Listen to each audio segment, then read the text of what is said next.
Sa 3 beses na pong lumarga yung impeachment ni Vice President Sara Duterte, marami na pong kuro-kuro yung lumabas kung sino po ba yung nakakalamang na pagdating nga sa impeachment dahil sinasabi nila doon sa second day po ng paglalabas ng witness ng prosecution nakapuntos po doon ang prosecution dahil naidiin po doon si Vice President Sara Duterte gawa nga sa mga nabitawan niyang mga salita tungkol sa pagbabanta nga rito kay Bongbong Marcos. Ngayon, pagdating po dun sa third day, yung cross-examination na po ng defense team ni VP Sara, sinasabi naman po nila na ang nakapuntos naman daw po doon ay yung defense team dahil nga po sa mga kumbaga napaamin nila yung witness ng prosecution na ito kumbaga naging questionable yung kanyang naging karakter, yung kanyang pag-iimbestiga. So maraming nakitang butas pagdating doon sa pag-witness nga ng NBA agent. So ito panoorin po natin itong balitan to kung saan nga nagbigay po ng isang update ang isang abogado sa katauhan po ni Attorney Mike Operario na kumbaga kung ano yung status po ng nangyaring impeachment ni Vice President Sara Duterte at ano po yung mga napansin niya o kung merong man kung sino nakakalamang, ano po ba yung naging obserbasyon niya, bakit yung inunang article of impeachment, yung pang-apat, hindi yung una. So ito po, panoorin po natin itong naging obserbasyon po niya pagdating nga po sa impeachment ni Vice President Sara Duterte. Pero syempre, bago lahat, kung hindi ka pa nakasubscribe sa Makapili TV, baka naman pwedeng pakipindot po muna yung subscribe button at the same time, palike na rin po ng video, wala naman pong bayad dyan, kaya pindot na. So ito, panoorin po natin. Assessment nyo po, siguro isama na natin yung day 1 hanggang sa kasalukuyan po dito po sa impeachment trial laban po kay Vice President Sara Duterte. Well, from the get-go, sinabi ko na ito na nung naglabas sila ng schedule ang prosecution at nagulat ako na inuna nila yung Article 4. Alam ko na mahina itong kaso nila na ito. Because supposedly, pag maglilinya ka ng paglalabas ng mga articles of impeachment, you're supposed to start with the strongest, going to the weakest. Ang inuna nila agad ito yung grave threats. This is supposed to be the weakest of all their allegations because ito, ang involved dito is question of law. And the only reason I think inuna nila ito is because dito may available witnesses sila na pwedeng ipresenta. Ito yung mga NBI, so madali nila maipuproduce yan. At saka ang dali naman na ipipresenta nila dyan. They will just present the video. The real question there is that an impeachable offense? Because that is a legal question. So dito may problema na agad ang prosecution from the umpisa pa lang, both in legal arguments, also sa optics nito, masama agad ang pauna nila. At hindi nga tayo nagkamali, pero 3 days, isang testigo lang nga naipresenta. And basically, pinag-uusapan dyan is, ang gusto lang nilang patunayan is that the video exists. Yun lang ang nais nila. And then, pinag-connect nila, they created their own narrative with the video.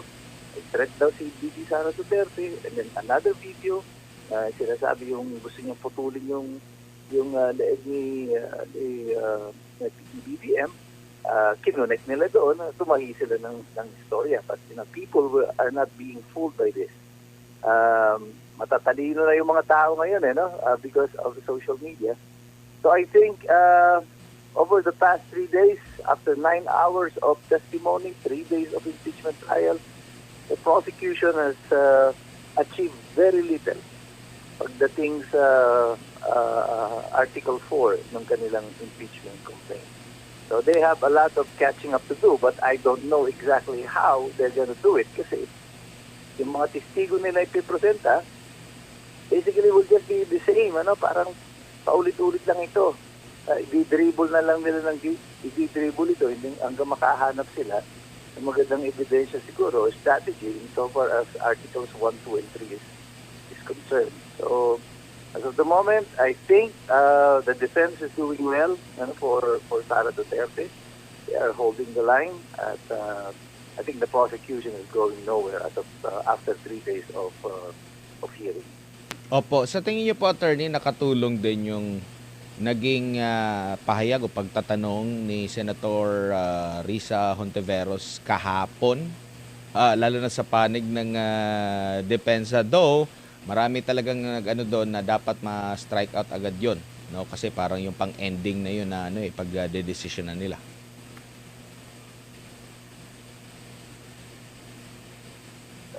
Attorney? Nagja-jammer yata. Opo. Ulitin ko lang po, attorney.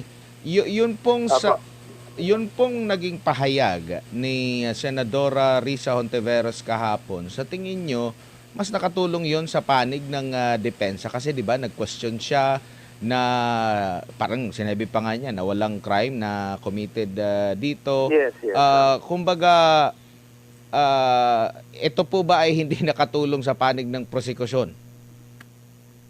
Hindi talaga siya nakatulong. Although I think ang intention niya doon is to create a narrative at bigyan ng oportunidad ang prosecution na ilatag pa ng mas malinaw bakit itong Article 4 ay merong impeachable offense committed doon sa Article 4. But I think she obtained the opposite.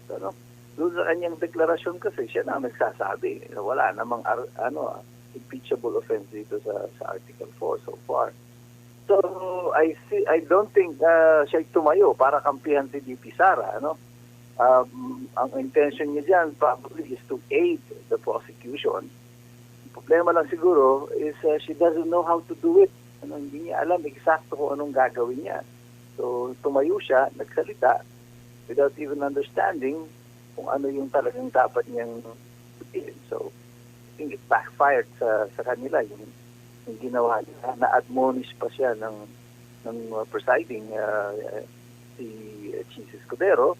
At nag-object pa yung mga ibang senador na highlight tuloy yung kamalian ng kanyang ginagawa. Buti pa hindi na lang siya nagsalita para mas nagpabor pa sa posisyon ng prosecution niya. Opo. So, yun po, base nga po dito sa naging opinion ni Attorney Mike Operario, ang prosecution po ay mukhang mahina po talaga yung kanilang naging impeachment complaint kay VP Sara. Gawa nga ng tama nga naman, 'di ba? Kung malakas yung kaso ninyo, bakit hindi nyo inuna yung number 1? So inuna lang nila yung number 4, gawa nga ng meron na silang matibay na witness at evidensyang may lalatag tulad nga ng video na sabi nga ni Attorney Salpanelo, hindi naman itinatanggi yun ng defense team ni VP Sara. Ang tinatanong kasi dito ngayon nila, kung meron bang impeachable offense na ginawa si VP Sara nung binanggit nga niya yung mga katagang yon. At nililinaw lang doon na hindi naman, kumbaga may konteksto kung bakit yun nabanggit ni Vice President Sara Duterte. So hindi naman yun out of nowhere na bigla na lang niyang sinabi na gusto nga niya yun gawin kay Bongbong Marcos. So may nag-trigger. So dahil nga dun sa nag-trigger na yun, ano ba yung dahilan bakit nag-trigger? So yun yung mga konteksto na titingnan dapat ng mga prosecution.